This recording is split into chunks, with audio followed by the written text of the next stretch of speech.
Hello viewers, welcome back to Sanvi Samanvi vlogs. ఈరోజు మీకు మంచి వీడియో చూపిస్తానండి. మా చుట్టుపక్కల ఉండే విలేజెస్ అనమాట. ఇప్పుడు మేము ముక్తేశ్వరం రేవ్లో ఉన్నాము. ముక్తేశ్వరం నుండి ఇప్పుడు కోటిపల్లి వెళ్తాం అనమాట అవతలకి. అంటే రేవు దాటి వెళ్ళాలన్నమాట. పంటి ఉంటుంది, ఆ పంటి మీద నుంచి యువతల నుంచి అవతలకి రేవు దాటి అవతల ఊర్లు కూడా చూద్దాం. ఈ ప్లేస్ అంతా కూడా మా చిన్నప్పుడంతా మేము ఇలానే వెళ్ళేవాళ్ళం అండి. మా అమ్మమ్మ గారి ఇంటికి వెళ్ళాలంటే ముక్తేశ్వరం నుంచి రేవు దాటి కోటిపల్లి వెళ్ళి అక్కడి నుంచి మా అమ్మమ్మ గారి ఊరు వెళ్ళేవాళ్ళం. సో ఇప్పుడు కాపవరం అనమాట మా అమ్మమ్మ గారిది. సో ఆ విలేజ్ కూడా మీకు చూపిస్తాను. ఇదంతా కూడా చాలా బాగుంటుందండి.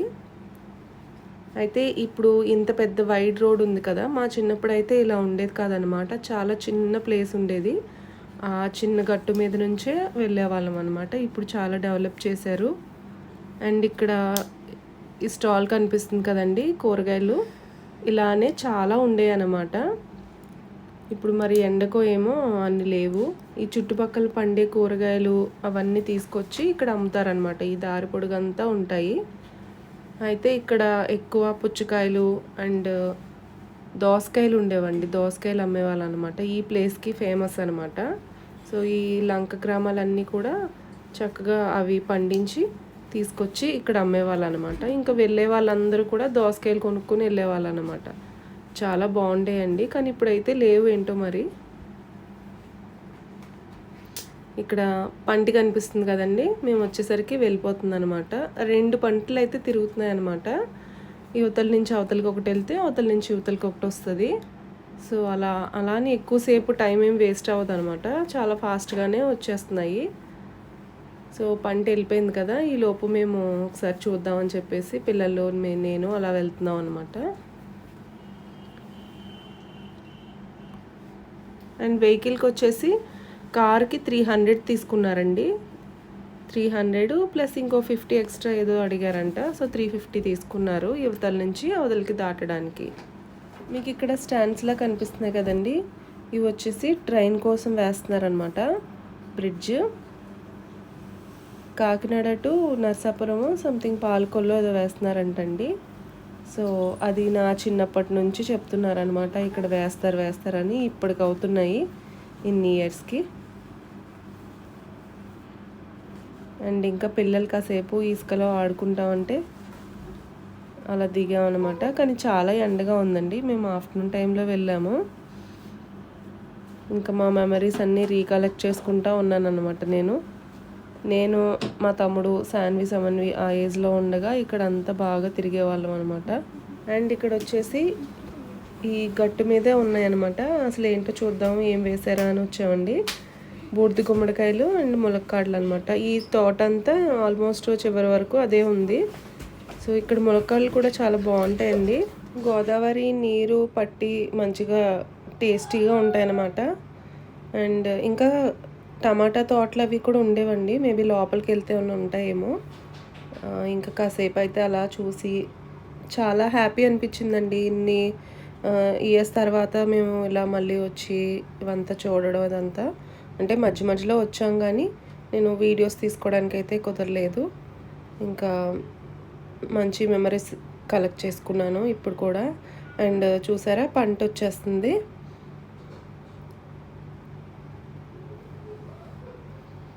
యాక్చువల్గా ఆ వాయిస్ అలానే ఉంచితే బాగుండు అనిపించింది. బట్ ఏంటంటే ఈ పంటలో మ్యూజిక్ పెడుతున్నారనమాట, సాంగ్స్ అవి పెడుతున్నారు. సో అది కాపీరైట్ పడుతుంది అని చెప్పేసి నేను ఇంకా యాస్టీస్గా అలా ఉంచట్లేదు. అండ్ వచ్చేస్తుందండి పంట అయితే. ఇప్పుడు మేము ఎక్కాలి. చూసారా భలే అనిపిస్తుందండి. ఇవన్నీ ఇక్కడ ఉంటే ఇవన్నీ ఎంజాయ్ చేసేవాళ్ళం. సో సిటీకి వచ్చేయడం వల్ల ఇవన్నీ మిస్ అయిపోతున్నాను నేను. ఇటు ఏ ఫంక్షన్స్కి వెళ్ళాలన్నా కూడా చక్కగా యువతల నుంచి అవతలకి రేవు దాటేసి వెళ్ళిపోతారు. దగ్గరగా ఉంటాయి ఊర్లు కూడా. అండ్ ఊర్లు కూడా చూడడానికి కూడా చాలా అందంగా ఉంటాయండి. స్వచ్ఛంగా అలాగా ప్రకృతి చాలా బాగుంటుంది. అండ్ వెళ్తుంటే ఎక్కేస్తున్నాయి అనమాట. సో అదనమాట ఈ పంటి ఎక్కేసామండి. అండ్ నెక్స్ట్ వచ్చేసి ఇక్కడ చూసారా ఈ ఆపరేట్ చేయడానికి ఒక అతను ఇక్కడ ఉంటారు.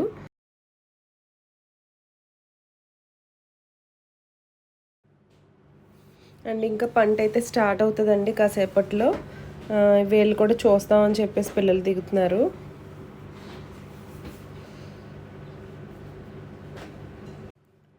మా చిన్నప్పుడు అయితే ఇంకా చాలా పెద్దగా ఉండేవండి పంటలు.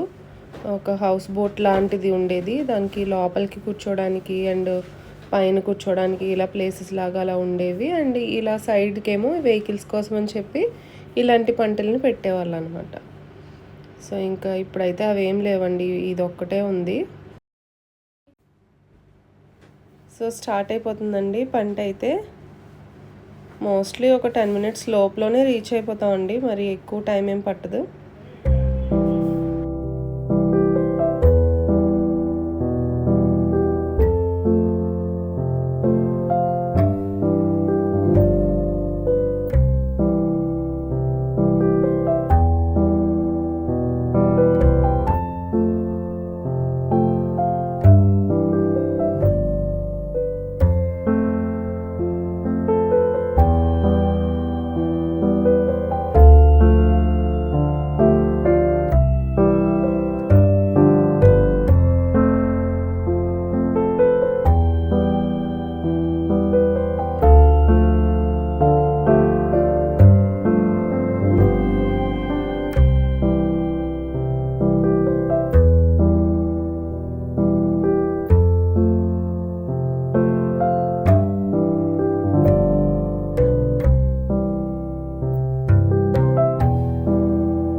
వచ్చేసామండి కోటిపల్లి.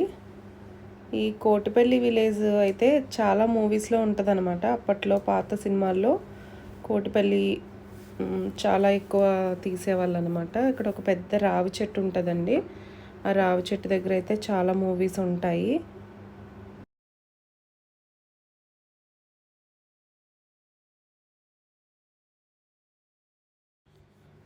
ఇదేనండి కోటిపల్లి రేవు. ఈ కోటిపల్లి రేవు చాలా ఫేమస్ అనమాట. అంటే ఈ వాటర్కి ఎస్పెషల్లీ ముక్తేశ్వరం కోటిపల్లి రేవులో స్నానం చేస్తే చాలా మంచిది అంటారు. టెంపుల్కి సంబంధించి అలాగా కొన్ని ఉంటాయి కదా, ఇప్పుడు శివరాత్రి అండ్ పుష్కరాలు ఈ టైంలో అయితే కంపల్సరీ చాలామంది వచ్చి ఇక్కడైతే స్నానాలు చేసి వెళ్తూ ఉంటారనమాట. చాలా ఫేమస్ టెంపుల్స్ ఉన్నాయండి ఈ చుట్టుపక్కల కూడా. హిస్టారికల్ టెంపుల్స్ ఉన్నాయి, ఓల్డ్ టెంపుల్స్ అన్నమాట. సో వాటికి చాలా ప్రత్యేకత అయితే ఉంది. పంచరామ క్షేత్రాల్లో ఒకటైన ద్రాక్షారం భీమేశ్వర టెంపుల్ కూడా ఇక్కడకి దగ్గరలోనే ఉంటుందన్నమాట. అండ్ ఇప్పుడు కోతల టైం అండి, అందుకనే ఇప్పుడు ఎక్కడ చూసినా ధాన్యం కనిపిస్తూ ఉంటుంది మీకు. ధాన్యం రోడ్ల మీద ఆరబెడతారనమాట. ఇప్పుడైతే అంత మెషిన్స్ వచ్చేసినాయి కాబట్టి చాలా ఈజీ అయిపోయిందండి. నా చిన్నప్పుడు ఆ టైంలో అంతా చాలా హడావిడిగా ఉండేదన్నమాట. మాకు హాలిడేస్ ఇచ్చి మా అమ్మమ్మ ఇంటికి వెళ్ళేవాళ్ళం. సో మా మావయ్యలు మా తాతయ్య అందరూ కూడా కుప్ప నూర్చడానికి ఇవన్నీ రెడీ చేసుకొని ధాన్యం ఎగరిపోయడం ఇవన్నీ మా చిన్నప్పుడంతా మేము చూసామన్నమాట. అవన్నీ చూస్తూ పెరిగాము. సో ఈ టైం అయితే చాలా హడావిడిగా ఉంటుంది, చాలా బాగుంటుంది అన్నమాట. అండ్ ఇంకా మా తాతయ్య గారు కూడా ఈ చేలో పనిచేసే కూలీలు అందరూ ఉంటారు కదా, వాళ్ళ కోసం టీలు స్నాక్స్ అవి తీసుకుని వెళ్ళేవాళ్ళం అనమాట పొలంలోకి. సో ఇంకా అవన్నీ గుర్తొచ్చినాయి అనమాట నాకు ఈ ధాన్యం ఇవన్నీ చూస్తే. ఇప్పుడు మా పిల్లలకైతే ఇవన్నీ మేము చూపించలేమండి, ఎందుకంటే ఆ రోజులు వేరు ఇప్పుడు వేరు కదా. సో అవి ఏమీ కనిపించట్లేదు అసలు, అన్ని మిషన్స్తో వెళ్ళి తీసేస్తున్నారు, ఇలా ట్రాక్టర్లో తీసుకొచ్చి ఆరబెట్టేస్తున్నారు. ఇంకా మేబీ ఇంకా అసలు అవి ఎక్కడ చూడమేమో. మా నానమ్మ గారి ఊరి సైడ్ అంతా కొబ్బరి తోటలు ఉంటాయండి.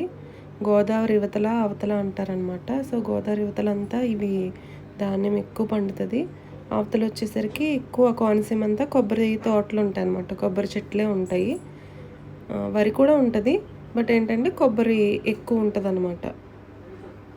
ధాన్యం అయితే రెడీ అయిపోయిందండి, సంచుల్లోకి ఎత్తేసి ఇలాగ రెడీ చేసేసారు. సో చూస్తుంటే అసలు భలే అనిపించింది. ఈ టైంకి మేము రావడం ఇవన్నీ చూడగలిగాము. నార్మల్ టైమ్స్లో అయితే ఇంక ఇవన్నీ మిస్ అయిపోతాం కదా. ఈ పక్కన ఉన్న రైట్ సైడ్లో ఉన్నది రైస్ మిల్ అనమాట. ఇప్పుడు ఇవన్నీ రైస్ మిల్లుకి పంపిస్తారు.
సినిమాలోను ఉంటుంది కదా కన్నా.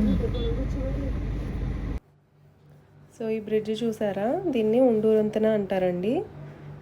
ఇక్కడ చాలా మెమరీస్ ఉన్నాయి మాకు.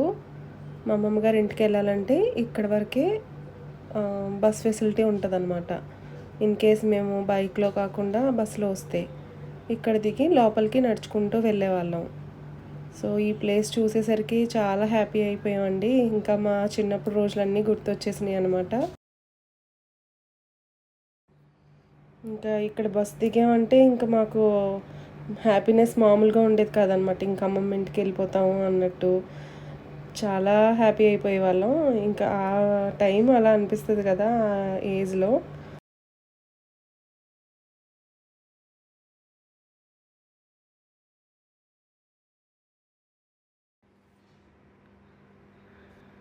ఇక్కడ పొలాలు ఇవన్నీ చూసారు కదా, చాలా బాగుంటుందండి.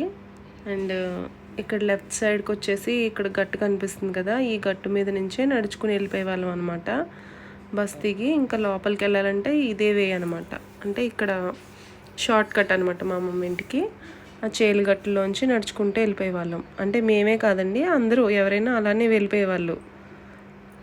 వెహికల్స్తో వస్తే వేరే వే ఉండేది, కాకపోతే ఇప్పుడులాగా ఇంత వైడ్ రోడ్స్ ఇలా ఉండేవి కాదనమాట. రోడ్స్ అవి బాగుండేవి కాదు, ఇప్పుడు చాలా డెవలప్ చేశారు. అండ్ ఊర్లోకి వెళ్ళాలంటే ఇది వేరే వే అనమాట, కాపవరం విలేజ్ ఇది.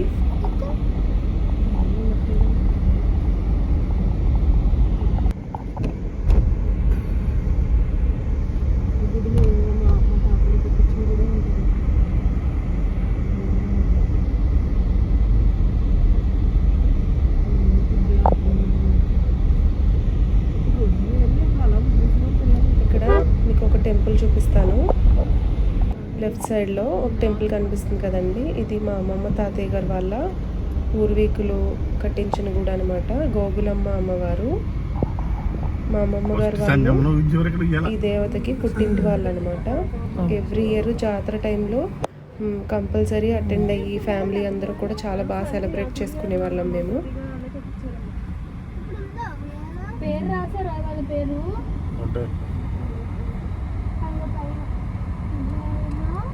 ఇదేనా మన చెరువు అనుకున్నాం.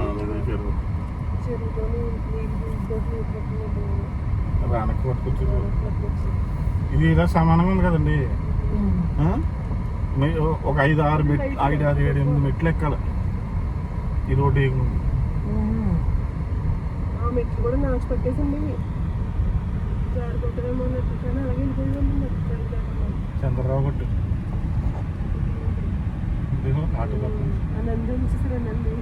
నంది, ఇదే చంద్రరావు గట్టు. ఇవన్నీ రాజులు ఇల్లు గుర్తుంది సంజయ్ నాకు నువ్వు చూపించిన వాటిలో. సంజయ్ ఫ్రెండ్స్ ఉండే మరి మాట్లాడింది నేను కూడా గుర్తున్నాను. ఇదే గుడి. మరి ఇల్లు మాట్లాడవే. భద్రరాజు గారి ఇల్లు. ఏదో పెద్ద వీడియో అయిపోవాల్సింది. ఇక్కడ వాలీబాల్ ఆడేవారు. ఇప్పుడు గుర్తొచ్చింది నాకు. ఏంటి మొన్నటికి ఇప్పటికి చాలా తేడా వచ్చేసిందండి ఇల్లు.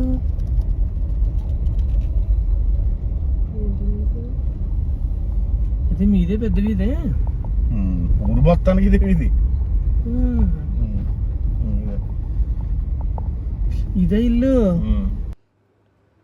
సో లెఫ్ట్ సైడ్లో ధాన్యం కనిపిస్తుంది కదండి, ఈ ప్లేస్ అంతా మా అమ్మమ్మ గారు వాళ్ళ ఇల్లు ఉండేదన్నమాట. చాలా పెద్ద మండువా ఇల్లు ఉండేది. వెనకాల ఒక డాబా కూడా ఉండేదన్నమాట. సో మేమంతా ఇక్కడే తిరిగి ఆడుకునే వాళ్ళం. హాలిడేస్ వస్తే ఇక్కడే ఉండేవాళ్ళం. మా అమ్మమ్మ గారి ఇల్లు. సో హౌస్ అయితే చాలా ఓల్డ్ అయిపోయిందని చెప్పి తీసేసారనమాట, వేరే ఇల్లు కట్టడానికి అని చెప్పి. మా మావయ్య ధాన్యం ఎండబోసారనమాట ఇక్కడ. ఇంక ఇప్పుడైతే మా మావయ్య వాళ్ళ ఇంటికి వెళ్తాం మేము. ఈ యూట్యూబ్ ఛానల్ ఏదో ముందే ఉండుంటే చక్కగా మా అమ్మమ్మ గారి ఇల్లంతా నేను వీడియో తీసుకొని సేవ్ చేసి పెట్టుకునేదాన్ని. బట్ ఇంక ఇప్పుడు ఏం చేయలేం కదా. ఇంకొకసారి మళ్ళీ వచ్చినప్పుడు మళ్ళీ పొలాలు అవి చూపిస్తాను మీకు, మా మావయ్య వాళ్ళ పొలాలు అవిను. సో చూసారు కదా, ఇదండి మా ఊరు విశేషాలు. వీడియో నచ్చితే తప్పకుండా లైక్ చేయండి. అండ్ అలానే మీకు ఎలా అనిపించిందో కూడా కామెంట్ చేయండి. మరొక వీడియోతో మళ్ళీ కలుస్తానండి. Thank you.